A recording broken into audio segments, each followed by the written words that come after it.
hermanos, vamos por favor a orar, bien, para que Dios nos guíe en el tiempo de predicación. ¿Hermanos? Oramos. Amado Señor, te agradecemos hasta acá por la gracia, para el canto congregacional, para las lecturas, para la atención prestada de mis hermanos, y aquel que no está dando atención debe entender que tú has prometido que estará tu presencia en medio nuestro. Concede, Señor, reverencia, temor, solemnidad, entendiendo quiénes somos nosotros y quién eres tú. Señor, por favor, suple mi carencia, concede a mi hermano atención, que examine la Escritura, que vaya a su casa y siga examinando la Escritura, que viva conforme a la Escritura, que anhele y que desee y que se deleite en tu ley. Señor, oramos para ello y todo esto para tu gloria. Por el mismo nombre de Jesús. Hermanos, por favor, nos ubicamos en Primera de Pedro, capítulo 4, versículo 12 hasta el 19, va a ser el texto de estudio del día de hoy. Para los que nos visitan, por lo mismo tenemos la exposición de la primera carta de Pedro. Ya estamos en este capítulo 4 ya. Brevemente, esta carta, donde lo buscas, esta carta trata de un tema que está entretejido en toda la carta, que es el sufrimiento. El apóstol Pedro nos va a enseñar realmente cuál es la perspectiva del sufrimiento en la vida del cristiano. Bien, ya estamos tratando ya largamente el pensamiento del apóstol Pedro en su contexto y reiteramos, hermanos, es una bendición poder estudiar de forma expositiva, de principio a final, una carta, porque eso nos impide sacar de contexto y nos permite ver realmente con una adecuada exégesis el pensamiento del autor inspirado. Leemos 1 de Pedro 4:12 en adelante. Amados, no os sorprendáis del fuego de prueba que os ha sobrevenido como si alguna cosa extraña os aconteciese, sino gozaos por cuanto sois participantes de los padecimientos de Cristo, para que también en la revelación de su gloria os gocéis con gran alegría. Si sois vituperados por el nombre de Cristo, sois bienaventurados, porque el glorioso Espíritu de Dios reposa sobre vosotros. Ciertamente, de parte de ellos, Él es blasfemado, pero por ustedes es glorificado. Así que ninguno de ustedes padezca como homicida o ladrón o malhechor o por entrometerse en lo ajeno. Pero si alguno padece como cristiano, no se avergüence, sino glorifique a Dios por ello. Porque es tiempo de que el juicio comience por la casa de Dios, y si primero comienza por nosotros, ¿cuál será el fin de aquellos que no obedecen al Evangelio de Dios? Y si el justo con dificultad se salva, ¿en dónde aparecerá el impío y el pecador? 19. De modo que los que padecen según la voluntad de Dios encomienden sus almas al fiel Creador y hagan el bien. Hermanos, un pastor rumano escribe un libro llamado Teología del Martirio. Es Joseph Son. Este pastor, hablando de su sufrimiento que padecía en su país natal a causa de su fe por parte del Estado, dice lo siguiente: esta unión con Cristo es el tema más hermoso de la vida cristiana. Dice él, significa entonces que aquí no soy solo luchando, sino simplemente soy una extensión de Jesucristo. Dice él, cuando me golpearon en mi país, cuando sufrí por la causa de Cristo, Él sufrió en mi cuerpo. Por lo tanto, no es mi sufrimiento, dice él, solo tuve el honor de compartir su sufrimiento.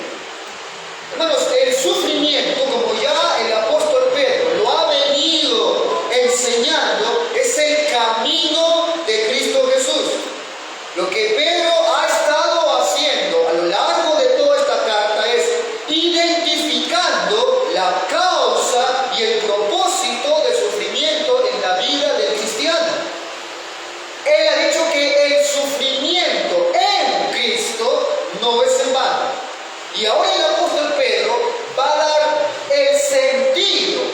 sufrimiento del cristiano. Hoy veremos las razones del sufrimiento. El apóstol Pedro hoy va a mostrar el sentido de por qué sufre un cristiano. Así que el apóstol Pedro vuelve a tomar una vez más el tema de cómo reacciona el cristiano ante el sufrimiento, que ya lo ha venido exponiendo del 3 hasta el 4.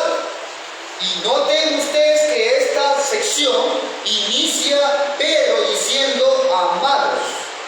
Inicia esta porción diciendo amados. Dios, hermanos, siempre se ha dirigido a su pueblo como amados. De hecho, hermanos, el pueblo de Dios justamente es pueblo de Dios porque han sido amados por Dios. Ahora bien, hermanos, Dios no determina amar a un pueblo, amar a una persona, porque encuentre una razón en un pueblo o en la persona. Dios no te ama a ti, hermano. Dios no te amó a ti porque encontró una razón en ti para amar. Su amor por alguien radica en una sola cosa: en su propia determinación, en su propia voluntad. Él decide amar a alguien por su propia voluntad. Romanos 9, versículo 13, ahí el apóstol Pablo magistralmente expone esta doctrina de la elección. Dice: como está escrito, a Jacob amé, mas a Esaú aborrecí. Pregunta, hermanos, la razón entonces de amarle a Jacob, ¿estaba en Jacob? No. Los versos atrás y posteriores nos dicen que ese amor por Jacob depende únicamente de la voluntad, de la determinación de Dios.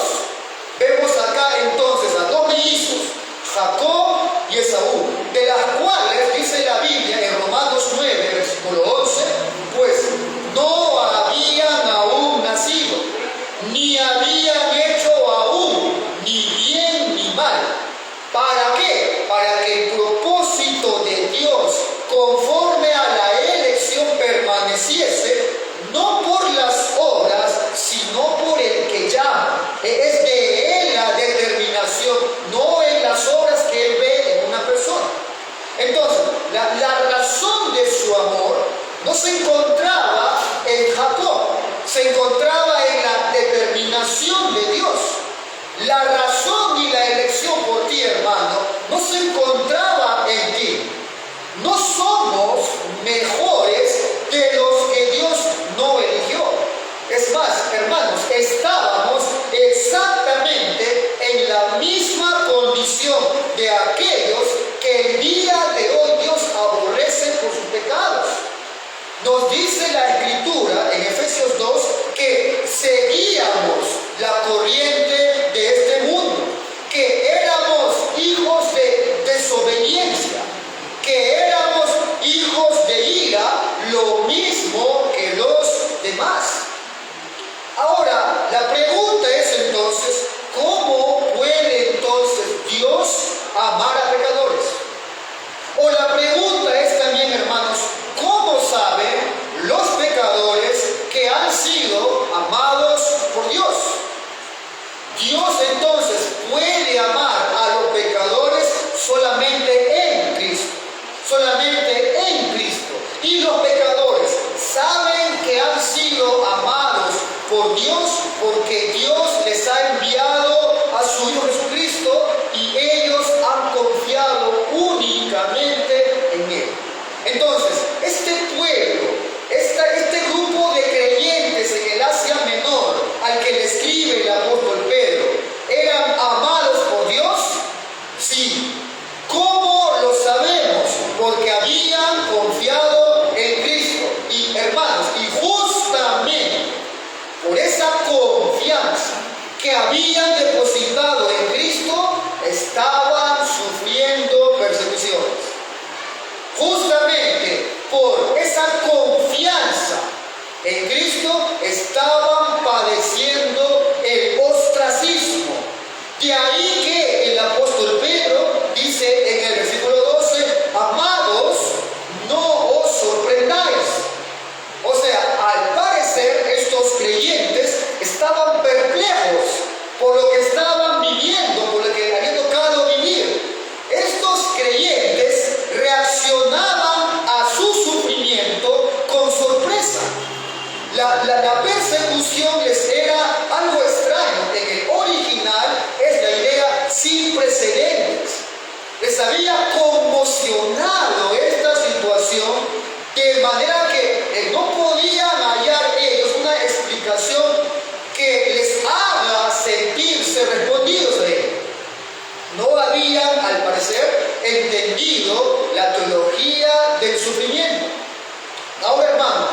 solamente Pedro es el que habla acerca del sufrimiento, de que será aborrecido por el mundo el creyente. Primera de Juan 3, versículo 13, nos dice en términos más sencillos: hermanos míos, no os extrañéis si el mundo os aborrece.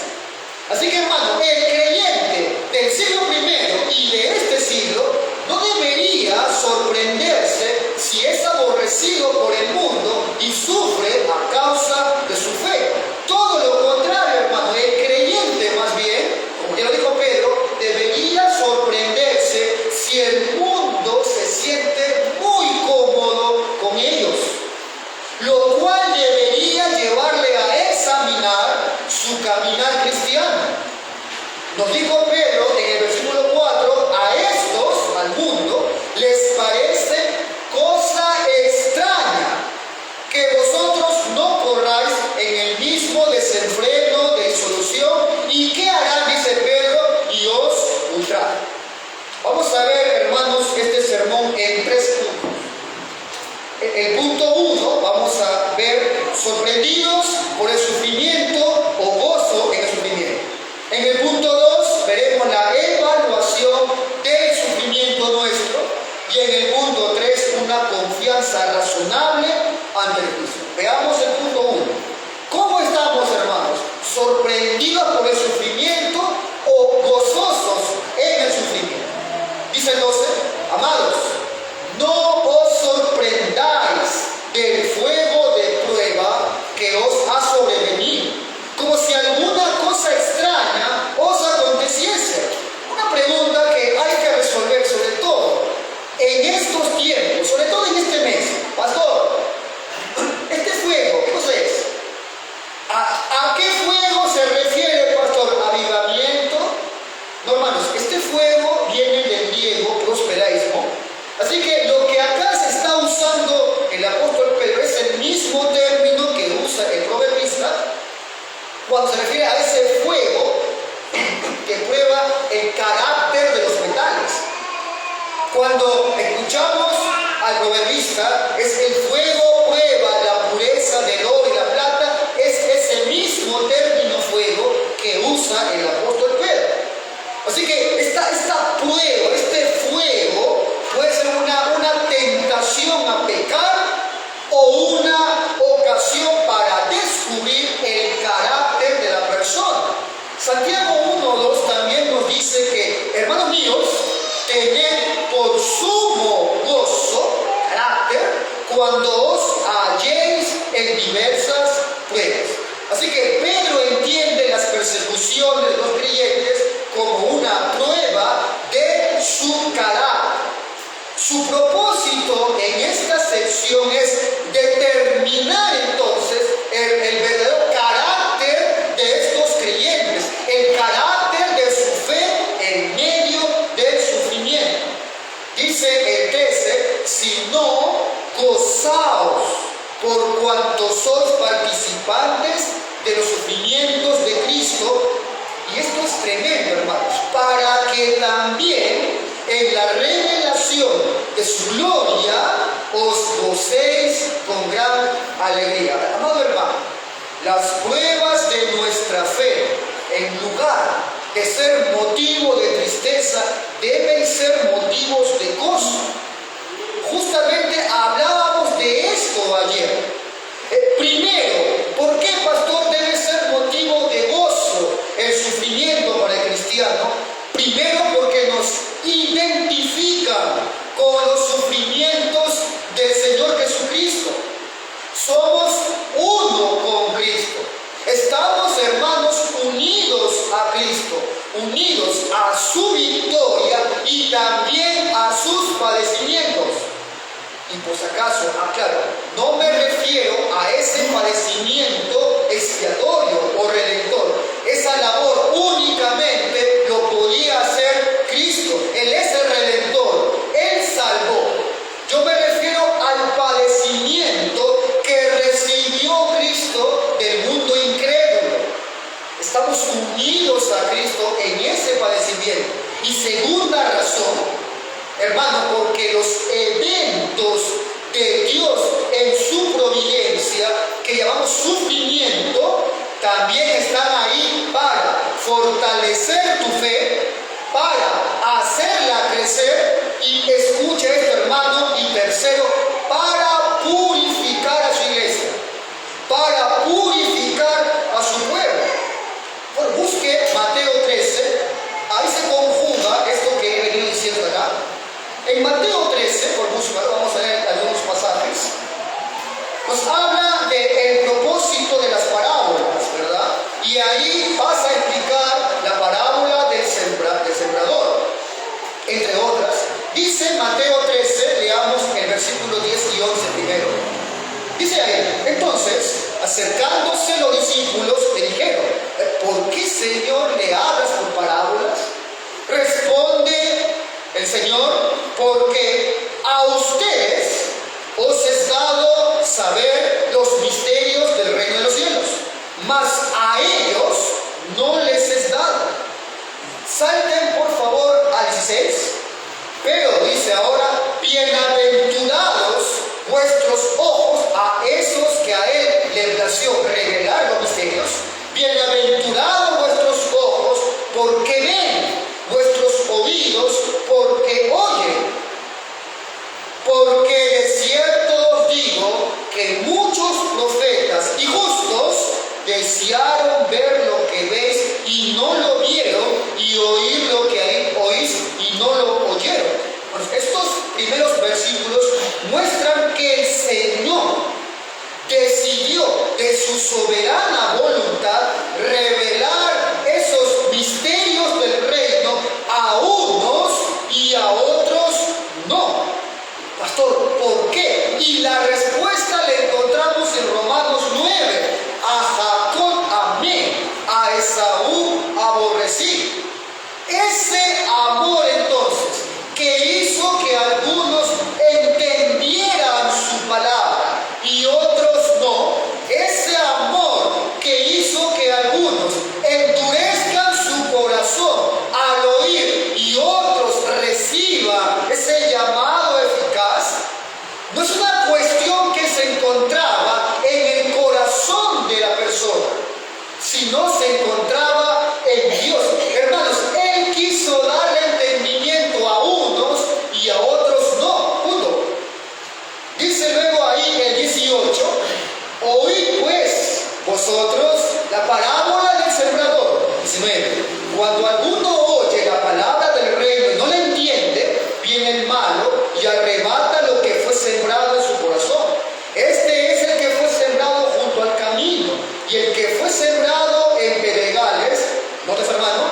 Este es el que oye la palabra y al momento la recibe con gozo, 21, pero no tiene raíz en sí, sino que es de corta duración. ¿Por qué? Pues al venir la aflicción, el sufrimiento, la persecución, por causa de la palabra, luego tropieza. Bueno, ¿puede ver usted entonces? ¿Puede ver para qué está la aflicción? ¿Puede ver usted ahí para qué está el sufrimiento en su providencia?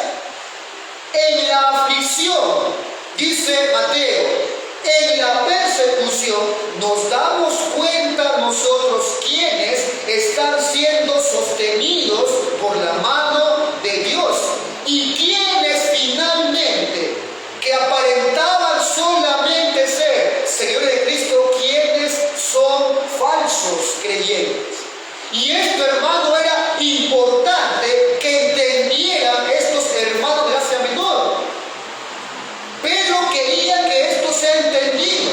¿Por qué? Hermano, normalmente usted, yo y cualquier creyente de todos los siglos, cuando llega el sufrimiento, nos hace cuestionar la voluntad de Dios. Nadie quiere sufrir. ¿O alguien ha entendido? Nadie quiere sufrir. Creo que si algo pudiera reclamarle el creyente acerca de la obra de Dios, seguro sería esto: Señor, ¿por qué permitiste el sufrimiento en los creyentes? Y muchos cuestionan a Dios. Tal vez sus bocas no lo digan, pero su corazón lo manifiesta.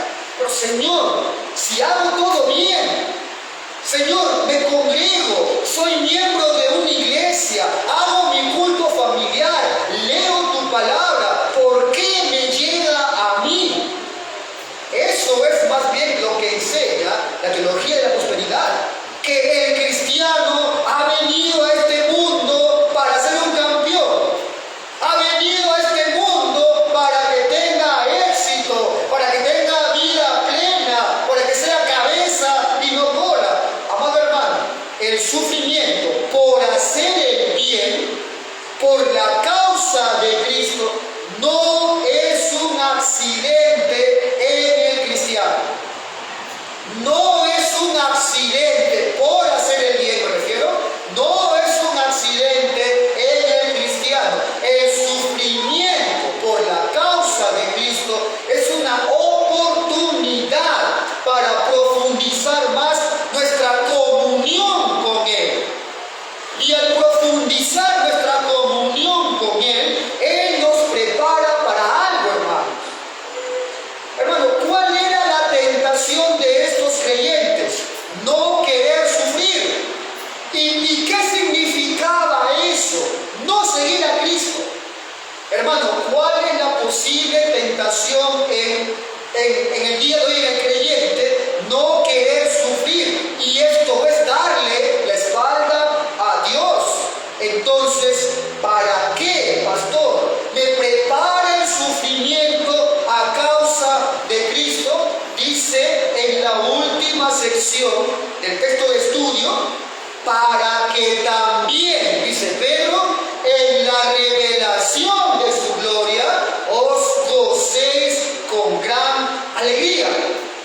Bueno, qué tremenda motivación es esto por el pueblo de Dios. Qué tremendo aliciente es esto por el pueblo de Dios.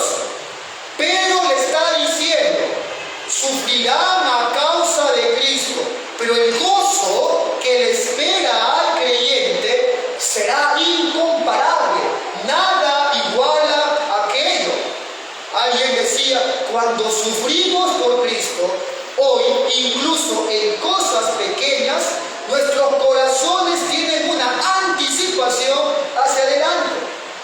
Te pregunto, hermano, ¿alienta realmente esto tu corazón, hermano?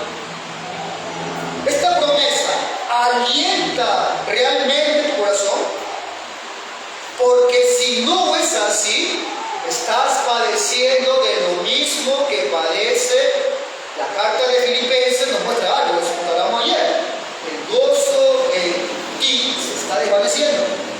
Pero Pedro, aquí habla de un gozo en medio del sufrimiento. Pero ojo, hermanos, Pedro no está hablando aquí de sufrir por sufrir. Quiero que se entienda algo, por favor. No nos gozamos en el sufrimiento. No es un imperativo sufrir, es un indicativo. No se nos dice busquemos el sufrimiento o persigamos sufrir porque así vamos a mostrar que somos... No, creyentes. Lo que está diciendo Pedro es que es un hecho que por ser cristianos vamos a sufrir y que nos gocemos cuando llegue aquello.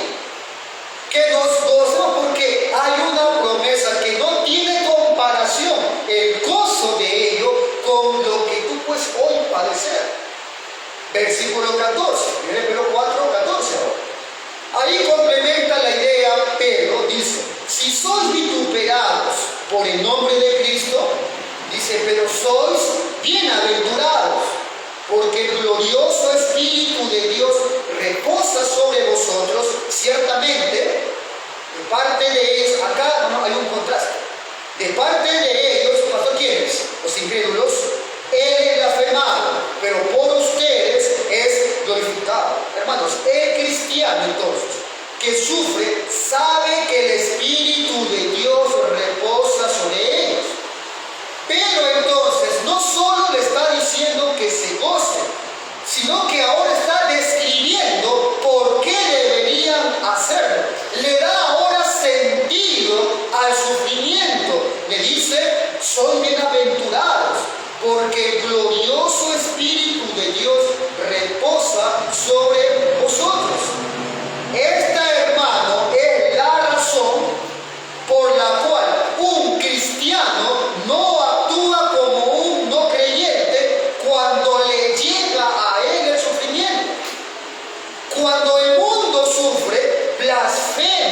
dice Pedro, por ellos es blasfemado su nombre.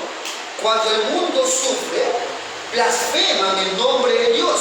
Pero cuando sufre el creyente, dice Pedro, por ustedes es glorificado.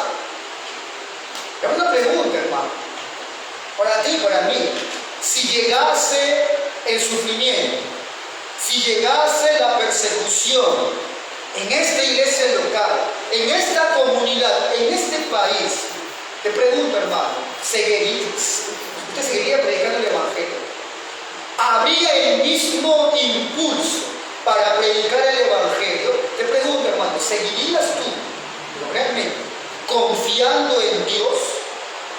¿Le alabarías lo mismo que hoy tan cómodo como estás? ¿Le alabarías lo mismo con todos los bienes que hoy tú disfrutas? ¿Le darías gloria? ¿Apartarías tiempo para la comunión con Él? ¿O es que descargarías toda tu furia por Dios? ¿O es que blasfemarías delante de Dios? Hermano, ¿cómo actúa usted ante el sufrimiento?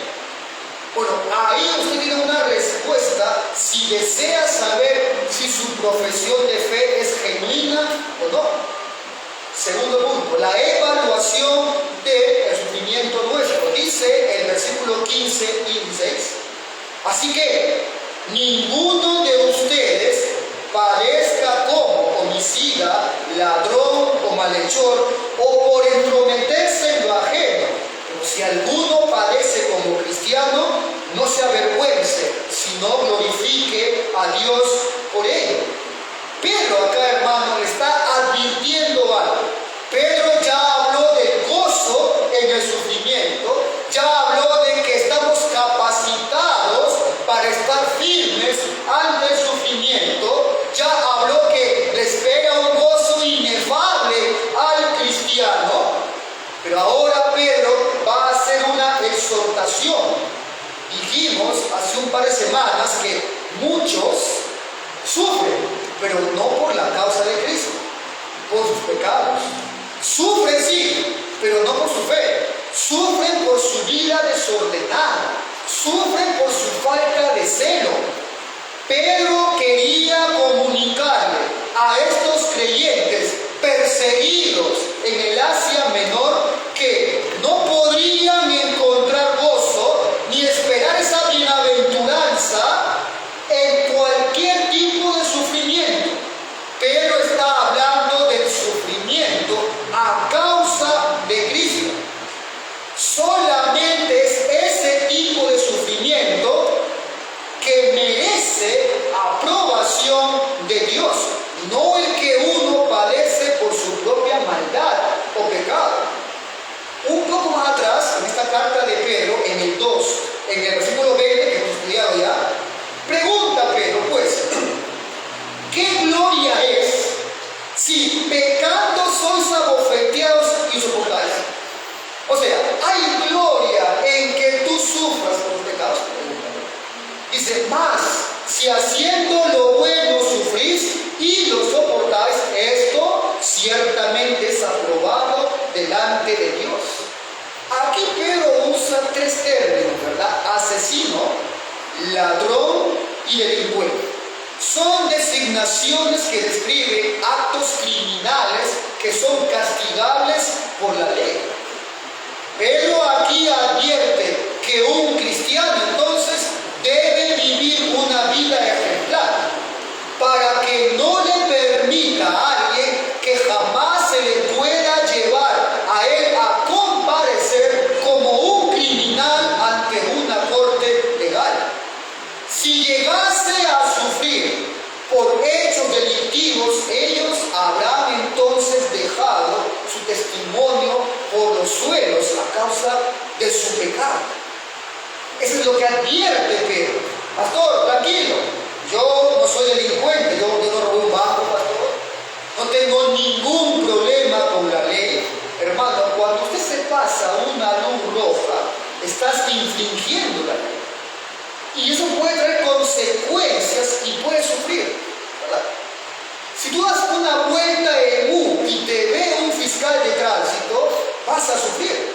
Hay muchos que sufren no por la causa de Cristo, sino porque se atrevieron a responder indebidamente a sus jefes. Hay algunos que sufren no por la causa de Cristo, porque responden indebidamente a sus cónyuges, y eso trae un trastorno en el interior de su matrimonio y sufren. Otros sufren por confiar indebidamente en hombres y no en Dios.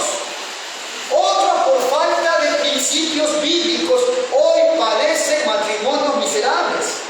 Pedro está diciendo: no sufra por hacer el mal, eso tendrá un castigo. Pero acá está hablando de sufrimiento por hacer el bien, por la causa de Cristo. Pero, amado hermano, Pedro aquí añade otra categoría y lo pone al final. Aparte de los tres, habla del entrometido. Pedro está aconsejándole a sus lectores, incluido usted y yo, a no ser chismosos, a no interferir en la vida ajena. Habla del entrometido. El entrometido quiebra la armonía y paz de la iglesia, quiebra la unidad de una comunidad local. Dice: pero por entrometerse en lo ajeno, del griego alotercostos. ¿Y qué es lo que se refiere el término? Es una descripción de una persona que piensa que su única responsabilidad es vigilar la vida privada de otros. Estos cosechan sufrimientos, estos cosechan pleitos, estos cosechan controversias, siembran la división en la iglesia. Y de paso, hermano, por si usted no sabía, hay una dura disciplina para los entrometidos. Más si eso va acompañado del ocio. Tanto los ociosos como los chismosos, tanto las chismosas como las ociosas, deben, dice Pablo, ser apartados de la comunión de la iglesia. Y este local aplica disciplina a él. En su segunda carta a Tesalónica, en el 3, el apóstol Pablo ahí nos indica cómo proceder contra las ociosas, el ocioso, el chismoso y la chismosa. Si llegó ahí, no se lo escuchen, dice en el 3, segunda carta a los Tesalonicenses, dice en el versículo 6, dice Pablo ahí: pero os ordenamos, hermanos, en el nombre del Señor Jesucristo, que os apartéis de todo hermano que anda desordenadamente y no según la enseñanza que recibiste de nosotros. ¿Quiénes eran estos desordenados que manda Pablo que se aparte de la iglesia? 11. Porque oímos que algunos entre vosotros andan desordenadamente. ¿Y qué hacían?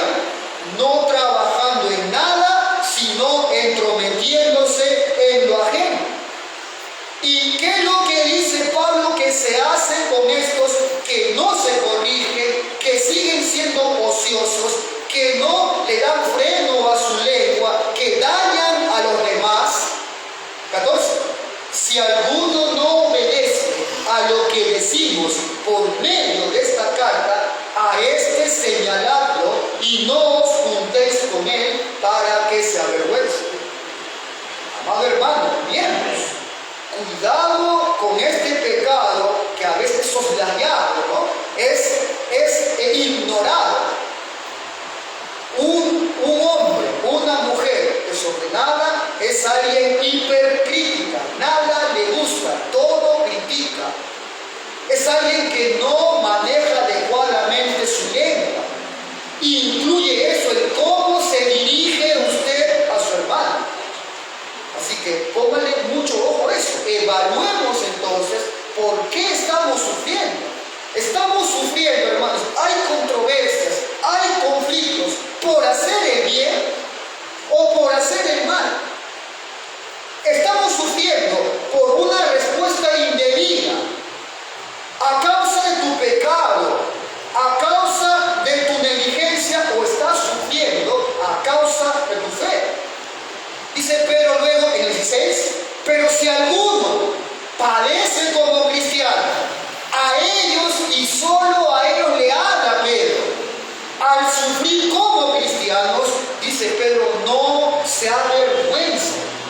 sino glorifique a Dios por ello. Dice, como cristiano. Era el nombre que usaban los paganos en esa época para burlarse de Cristo.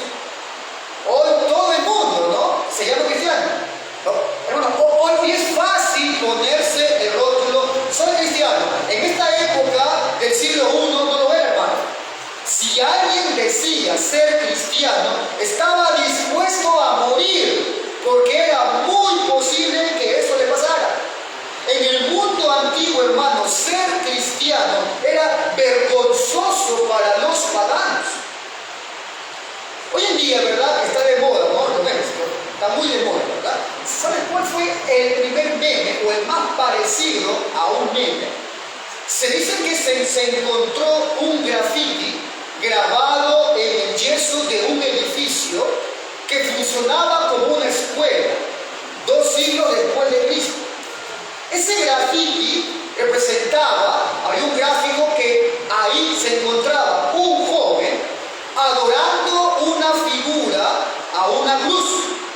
El nombre de ese joven era Alexámenos.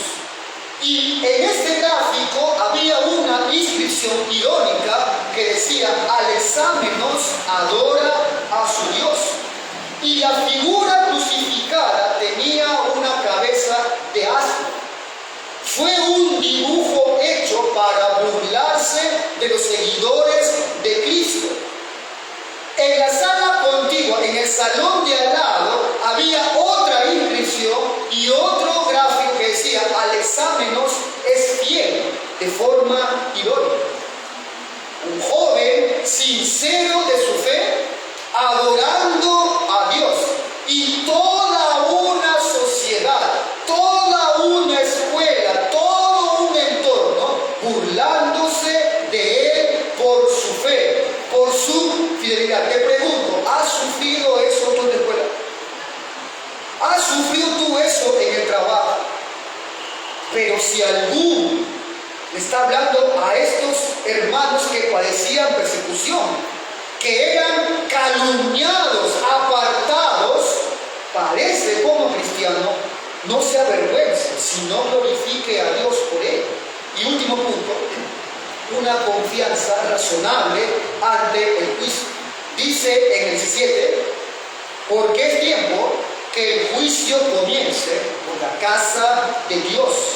Y si primero comienza por nosotros, la pregunta es terrible, ¿cuál será el fin de aquellos que no obedecen al Evangelio de Dios?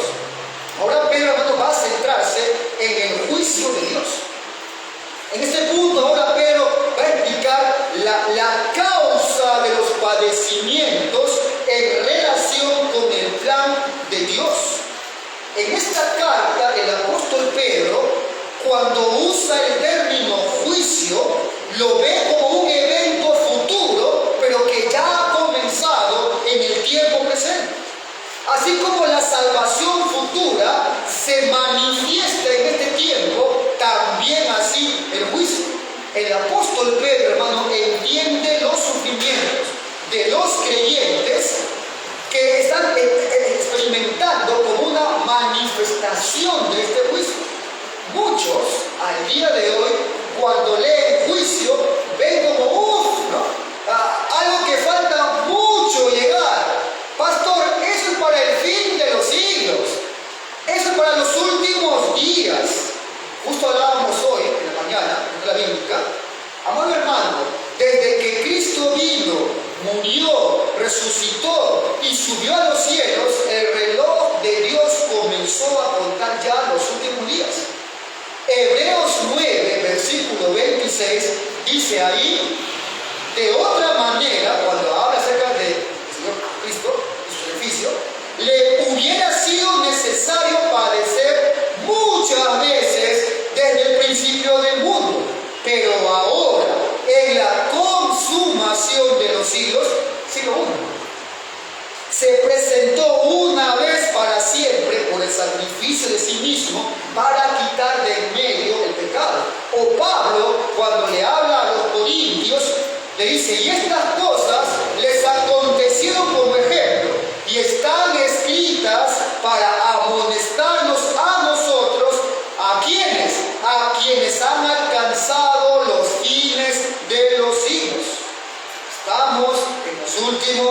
días. El juicio entonces, hermanos, no resultará para el creyente en condenación, porque su destino es salvación, pero sí será juzgado por sus obras. Pero hermano, la intención de Pedro aquí no es explicar los efectos del juicio de Dios en los creyentes. Su punto es más bien comparar la severidad del sufrimiento del incrédulo con el sufrimiento del creyente en el presente. Que no es comparado el sufrir del creyente con el sufrir eterno del incrédulo. Y cuando Pedro aquí afirma, este juicio comenzará por la casa de Dios, por el contexto inmediato de esta carta que hemos estado estudiando a buen tiempo, se está refiriendo a la purificación de la iglesia, a la purificación del pueblo de Dios. Hermano, una razón, como dije atrás, del sufrimiento, una razón de la persecución es purificar la iglesia, es ver quién realmente era un cristiano, es ver quién realmente y a quién realmente Dios trajo a esta iglesia local. ¿Qué hará esta persona cuando padezca la iglesia? ¿Qué hará cuando sufra la iglesia? Algunos se irán a buscar otra iglesia. Buscarán otro lugar donde no haya demasiados padecimientos. Sabremos ahí entonces que no tenían la convicción que decía leer.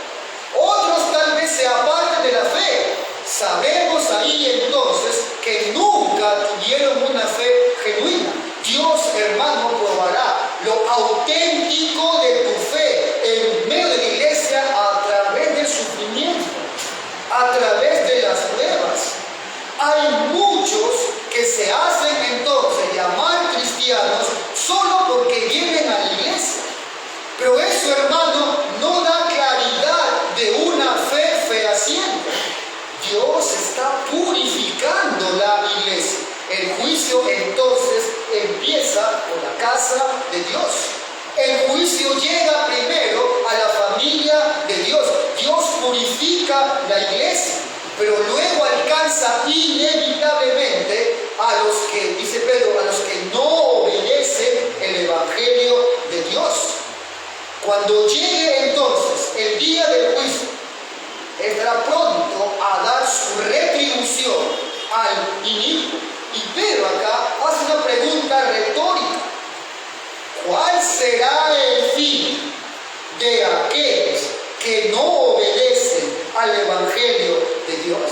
Y luego dice en el 18, y si el justo con dificultad se salva, pregunta Pedro, ¿en dónde aparecerá el impío y el pecador? Pedro aquí está citando en Proverbios 11:31, dice ese Proverbios, ciertamente el justo será recompensado en la tierra, cuanto más, dice el autor, el impío, el pecador. Amado hermano, esa dificultad que menciona Pedro en la salvación no se refiere a que el justo debe trabajar duro para salvarse, no. Esa no es la idea, sino que es una referencia a las duras pruebas por las cuales tiene que pasar en su espera de salvación final. Por el contexto de la persecución que hemos visto ya atrás, Pedro entiende este tipo de dificultad, que habrá dificultad a alcanzar la salvación plena y consumada en el creyente. Pero no pone en duda la salvación y la seguridad de salvación en los cristianos, sino que les recuerda que tendrán muchos problemas, habrá sufrimiento, pero en cambio el destino de los que no obedecen al evangelio de Dios es otro. Pedro hace la misma pregunta del Proverbios: ¿qué le pasará al pecador en el juicio final? Hermano, y la falta de una respuesta deja implicada la gravedad, lo serio de esta situación. Los justos, dice Pedro, sufrirán acá,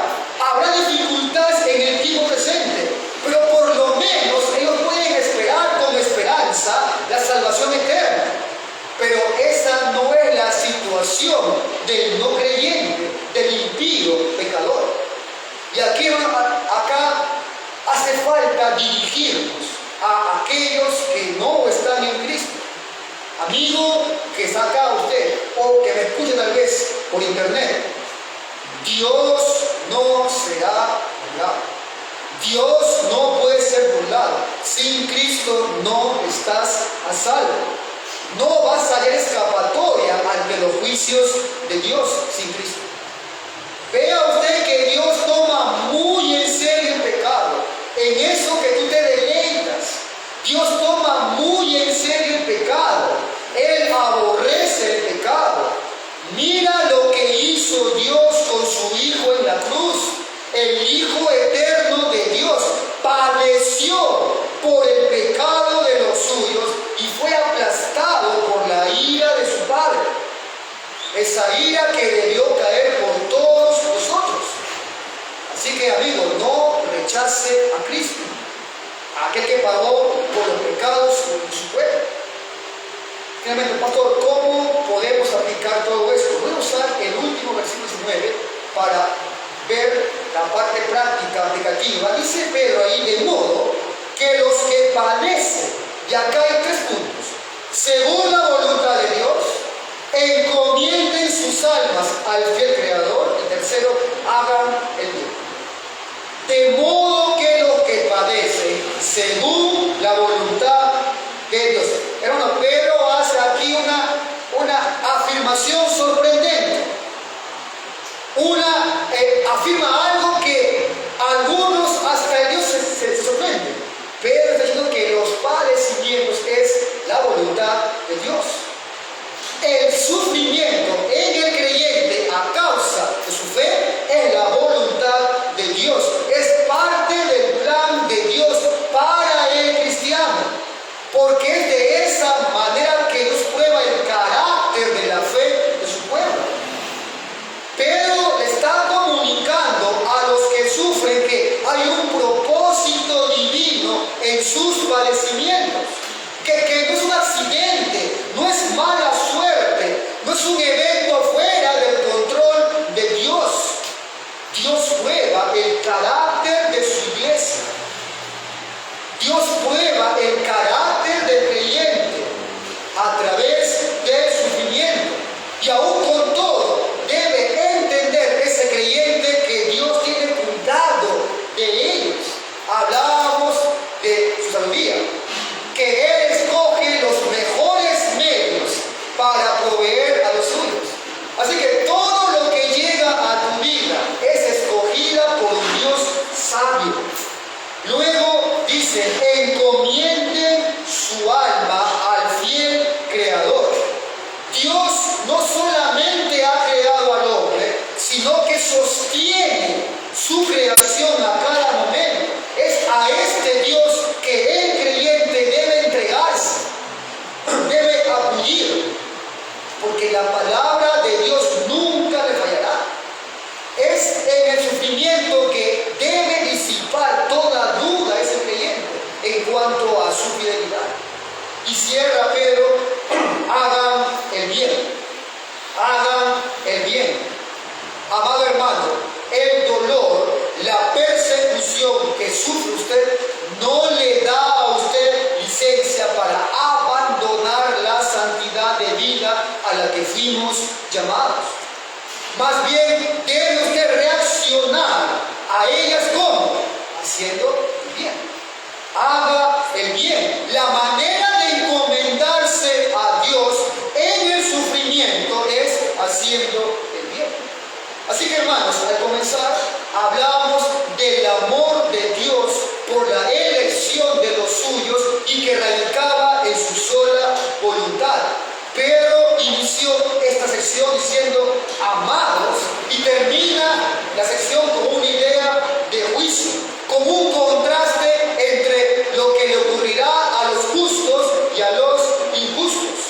Amado hermano, hay una gran diferencia entre la vida de un creyente y la vida de un no creyente. El Señor a su pueblo disciplina. El Señor a su pueblo les corrige. Pero a pueblo, el Señor los castiga eternamente. Bueno, qué esperanza para tu caminar, para la lucha con el pecado, para la firmeza que debe presentar el creyente cuando llega a su vida la persecución. Oramos, hermanos. Amado Señor, te agradecemos por tu palabra expuesta el día de hoy.